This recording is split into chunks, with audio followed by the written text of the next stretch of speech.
I ran my rusty, blunted scissors through my dark brown hair. Severed tresses floated onto the grimy floorboards underneath as I stared at my reflection in my dirty handheld mirror. Would I be able to pass for a man? My reflection stared back at me, a stranger with high cheekbones, short, cropped hair and deep-set eyes. My stomach grumbled as I furrowed my brows.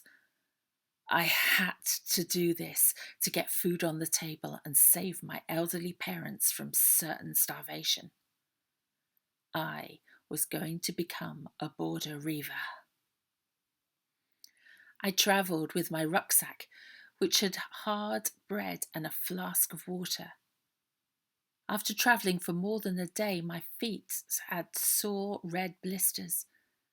I dragged my skinny pale legs as far as I could take them, and finally I arrived at the tower house of the Armstrong family.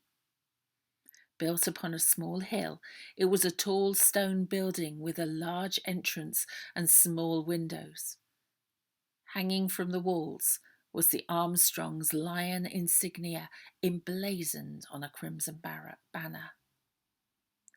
"I want to be a border reaver," I said to the two guards stationed at the entrance. "My name is Geordie, and I want to join the Armstrong family." The guards looked at me from head to toe and snickered. "You're awfully skinny, lad. You won't last one day out there in a raid, but we'll take you to see our leader," a guard said. The chief of the Armstrong family was a tall man who went by the name of Kinmont Armstrong. He wore a bonnet, a crimson cloak, and padded gauntlets. When he frowned, his bushy white eyebrows obscured his dark grey eyes.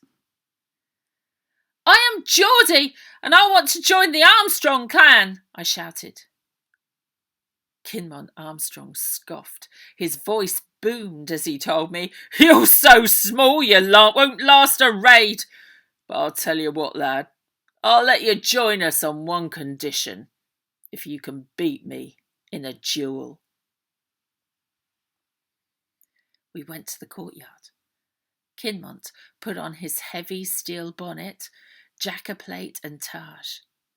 He threw me a targe and a blunted rapier. "Let's begin," he announced.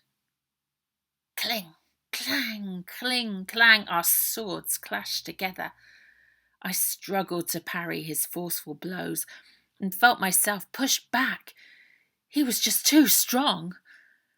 With one forceful swing, his rapier knocked mine out of my hands, and I tumbled backwards in a cloud of dirt. I quickly sprung back to my feet. It gave me an idea. I swung my foot in an arc across the ground, stirring a dust cloud that obscured his vision of me. I quickly grabbed my rapier and snuck behind him, as lithe as an alley cat. Before he could react, my rapier was pointed at his throat.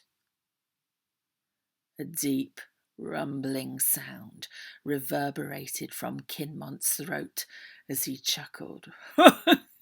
"Welcome to the clan, lad," he said. Please hang up and try again.